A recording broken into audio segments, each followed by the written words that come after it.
It's some kind of science. You know what's not science, though? Betting on it by Hurrdat Sports Book. Well, there's clearly no science to what you were trying to do with fantasy yesterday. Lots of science. Lots of science. No, I feel like you were just hunting and pecking. Just scrolling. Do you want to bet on whether or not Davante Adams makes a hill of beans difference in New York? I am shocked. I'm very shocked. Why are you shocked? I just don't think that's what's ailing them. No. Your quarterback needs to play. No, are you going to make the case that Davante helps you play better? I'm guessing that's the case that Aaron Rodgers is making. Maybe in the red zone so you don't have to kick so many field goals? Maybe. I don't think that's the – here's why I don't – what did Zerline attempt last night? 4? Was he 2 of 4? Yeah, missed 2. I know he had a couple doinkers. I think he was just 2 for 4, I think. He only made 2. I know that. So maybe that's it? Here's why I'm not surprised. Because we're talking about an owner who just fired his head coach at the behest of his quarterback. So I don't think it's a stretch for him to go and trade for his best friend or good friend or whatever you want to call Davante Adams. Surprise, surprise. In order to also keep that same said quarterback happy. Like, Woody Johnson is fully pot committed at this point. Yeah, I just don't. So I'm going to need you to just not pile on Aaron Rodgers for the moment and think about this objectively. Can I pile on Woody? Can I pile on Woody Johnson? No, instead? but you could say to me, DB, how am I supposed to separate the two? They're one and the same.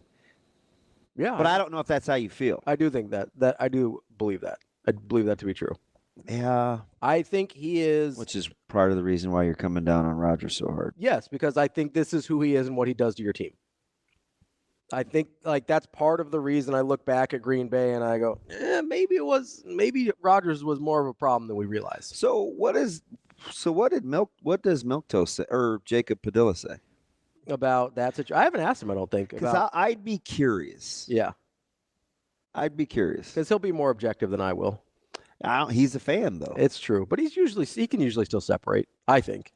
Yeah, no, I definitely will give you that. The other thing that the reason I'm partially piling on Woody Johnson here is but it also makes it easier that LaFleur appears to be a pretty good coach. Yeah, absolutely. I also think that part of the reason I'm piling on Woody Johnson here is they also just put out word after trading for Davante Adams that they're going to give Hassan Reddick and his representation a window to negotiate trades with other teams. That's the thing that also just came out. Weird. So how badly can you bungle that situation? That is idiotic. Here's my question. Prior to Aaron going to the Jets, did the Jets ever make moves before? I mean, because they're making moves left and right now. No, they're not. Yeah, they are. I mean, firing the coach, getting Davante Adams. I mean, oh yeah, you're trying to trade Hassan Reddick. You're right. He's right. Yeah, compared to before, I mean, at least they're doing something. So I think they're desperate because they know the time is now. The time is now. That is correct. Yeah. How much? How much you paying Sauce Gardner coming up? Well, they also have, like I said, they're fully pot committed on this Aaron Rodgers thing. So you're either So you know why I give you pushback? Because I think it's this year or he's out. No, but I mean this year, they have made their bed. I think last year counted as the Aaron Rodgers window. I agree. You're going to hear because this is what our resident Jets fan Mike Sauter is going to tell us is that he's counting next year too. I don't think next year counts. I don't think next year counts. Well, I think it counts in the Jets' minds. I don't think they have a chance. I do think they're going to bring him back again next year. I don't think that makes them any closer to winning the Super Bowl. Listen, if they flame out this year, I don't see how they can. You almost have to now, though, because you've gutted everything else. I don't know what to do. I don't know what the terms of the contract looks like either for Adams. Like, how pot committed are they? I don't know, but they're trading away assets. And they traded away assets for Hassan Reddick. They traded away assets for Davante Adams. You don't have a quarterback. I wonder what you're going to get back with Hassan Reddick. Are you going to be bad enough? Are you going to be bad enough with Aaron Rodgers as your quarterback that you're going to actually get a good enough draft pick to replace the quarterback? Now, they're pretty good already. But there's two teams I could see in the Hassan Reddick sweepstakes. Yeah. I mean, I always wanted to be the 49ers. The Detroit Lions. Always. And the Chicago Bears. Lions make sense. You're looking for another D lineman after Hutchinson goes out. I mean, that makes a lot of sense. And they needed defensive help anyway. I mean, and And the Bears are pretty good. Yeah, I think the Bears are pretty good. defensively, their red zone defense is incredible. Yeah, I mean, those teams, man, the NFC North would be, It's loaded. yeah, There's nobody I'm like chomping at the bit to go play over there. not excited about it. You're like, nah, we're cool. No. You guys can stay over there on the NFC side. I mean, they're listen, they're physical. Yeah, they are. You know, they look a lot like the team that hammered Shane's Raiders.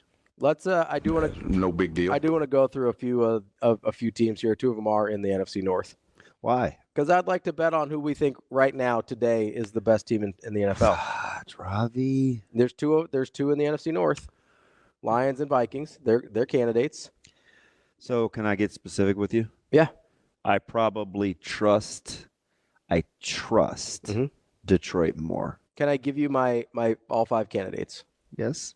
Lions, Vikings, Texans, Ravens, Chiefs. Texans are out. Okay. They're the 5th. Okay.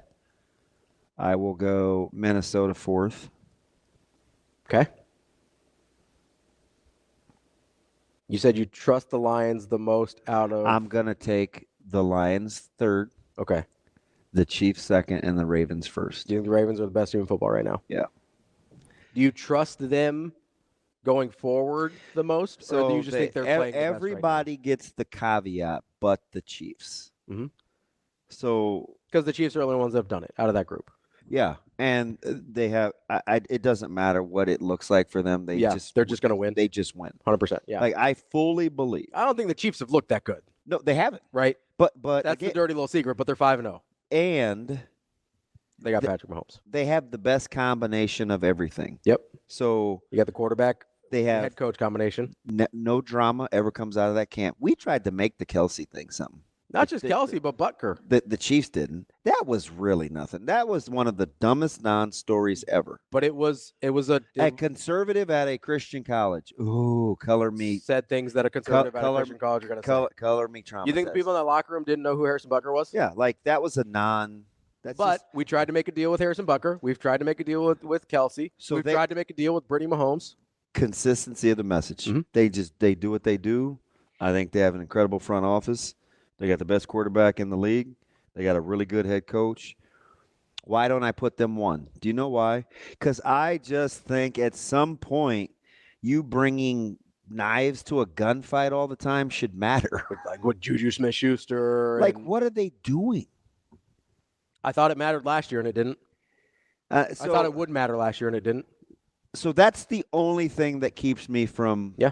Because I think if the Ravens are playing at their best and the Chiefs are playing at their best, that Ravens roster, you could make the case is better, especially as the wide receivers continue to So you're develop. betting on The only reason, because you asked me right now, Mhm. right? 100%. So I don't have to factor in no, the fact the that Lamar playoff Lamar stuff. may wet the bed in the playoffs. Right. So I don't have to factor No, that just in. today. Yeah, give me Ravens and the Chiefs. I could buy that. I mean, the Chiefs haven't looked that good. Give me Ravens and the Chiefs. Now, the thing I think is the most impressive about the Chiefs is, and I said this last week, it doesn't matter what style of game it is. Yes, which is scary. I think they could win a low-scoring slugfest. I think they could win a shootout. When you have a team that can, And they'd be throwing to me and you. literally, I Well, mean, that would be a game where Kelsey would have 11 catches, and you'd be like, "Oh, he's back." we might be next on the call sheet. Honestly, they don't have a lot of options. left. It doesn't matter to them though. That's the thing that is scary about the Chiefs. But if you want to go by just how it looks like, yeah, you could make an argument the Lions have looked better than they have. Yeah, the Lions fundamentally have some flaws though. Sure. They're still a little too high risk, high reward for me. That's fair. But if you wanted to make that argument, I'd listen. Yeah, no, for me too. And I put them ahead of the Vikings, and you're skirting pom pom in the Vikings. Love the Vikings. I do love the Vikings. We're a Sam Darnold show. That's Bet On It, brought to you by That Warhorse sounds like a good Sportsbook. show. Get to warhorsecasino.com to see all the events and details of what they've got going on over there. That's DB. I'm Ravi Lula. We'll wrap up the show coming up next with Chris Solari covering Michigan State here on Hurrdat Sports Radio.